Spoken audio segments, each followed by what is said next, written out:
Maybe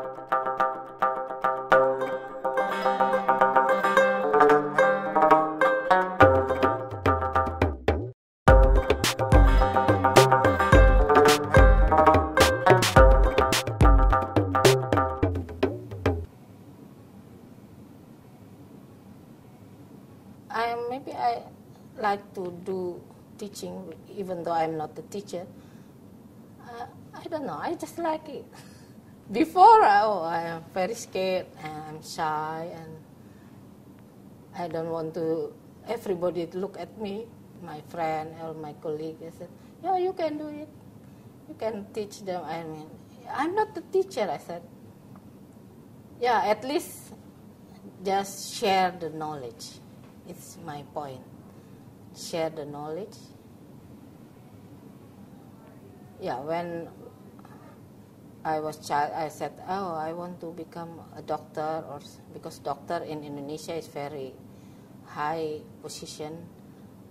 But it's life-changing, and I couldn't become doctor, but my sister, and I always envy. I mean, I want to become a doctor, but why I become nobody, I said. But my sister said, yeah, but you can travel a lot. It's, yeah, okay. Yeah, I was born in Bogor. Bogor is a small city near Jakarta. Mostly I'm not live in Jakarta or Bogor, but because my father was that air traffic control, and we live in small town in Indonesia. All my childhood is around outback. We travel a lot when we were child, and when I was grown up, I work as service government, and I went to Kenya as a secretary to the Indonesian ambassador. I went to Pakistan as same secretary to the ambassador. And when I was holiday, I went around the world because I like travel. Because when I was a child, I used to travel, and when I grew up, I travel a lot. Yeah. When I was in Kenya, this first time I was abroad, and I don't know English, but I went to a British Council and I have English course there. When I was in Kenya, I learned a lot. I learned because it's the first time I meet with foreigner, with different color, white Kenyan or black Kenyan. I left Kenya because I finished my contract there. I have three years contract as secretary to the ambassador, and I left there, and I have to go back to Indonesia, but I went to Canada. I went to Canada to see another world and another experience. When I was in Kenya, I have a friend, and she worked in Indonesian embassy. We worked together, and when she went home, she said, I just bought a motel, and she want me, yeah, let's go doing that motel, I mean, cleaning it, run that motel. And said, okay. I said, I have no job anymore. I said, hey, well, let's go to Canada, and we went there. She was she is Canadian. And before I went to Canada, because on the way to Canada, we have to stay in Europe.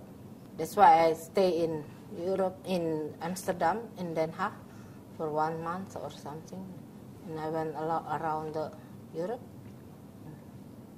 I live in Canada for 1 year. I stay there with my friend. I work as I work in a motel. It seems like it's long time ago. Yeah.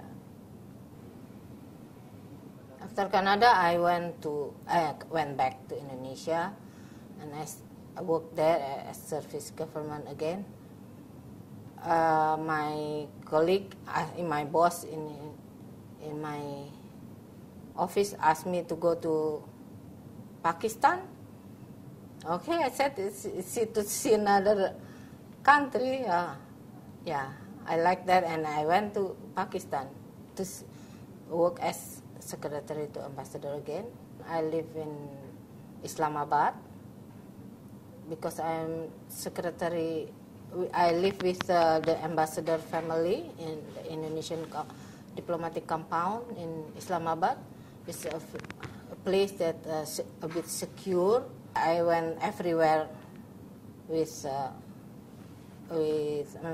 women but not in small city, because if we go in suburb or in village, we have to accompany by Pakistani with men, not only women, because it's not allowed there. They're more strict there. Indonesian, yes. Now Indonesian is different, because a lot of Muslim in Indonesia wear scarf. Before, when I was child, nobody wears scarf.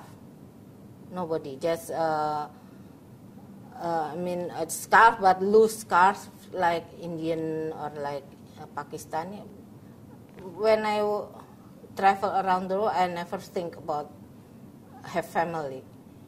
But my late mother said, yeah, it's not shame if you live alone, but it's better because you have friends. At least at home you can talk with somebody. Said, I can talk with my other friend. I said, no, it's different. I said, okay. After that, I went back to Indonesia, and they said, why are you still alone? And why don't you meet this guy? Yeah, I met him, but he still has, wife that time. He has wife. No, not today. Now he divorced or something like that. Okay, if he want me to become his wife, I said, okay. In April 2002, my husband went to Indonesia, and we married there, and I follow him here in June 2002. And because I have instant family, first time I feel, what life I enter. I don't want to stuck in house like that, like any other. Yeah, because I used to work, I used to go out of the house, and what should I do? And I saw there's a group of Indonesian group in Wiley Park, and I went there, and that's why I start to do this volunteering. Any volunteering, I just keep me busy and feel better, because I feel I'm used. I'm not useless, just stay at home. I wear my scarf here, but before I just like any Indonesian. When in Indonesia we are not we don't have to wear scarf, even though we are a Muslim. Like all my friends here, some of them wear scarf, some of them no. Well, here my daughter, the first time is my daughter asked me, why don't you wear scarf? I said, why should I wear scarf? Said, yeah, because Muslims said, Muslim wear scarf. Okay, and I remember that my father said that too. It's better you wear your scarf. Okay, now I'm wearing, and I feel, it's not burden for me to have scarf. Yeah. Before, when I first start, the first year, I still open, and sometimes I wear it, sometimes I took it off, sometimes. But now I feel free and no burden at all.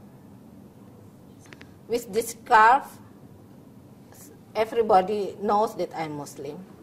And I feel secure that somebody will remind me, don't eat this, don't go there. It's just like that.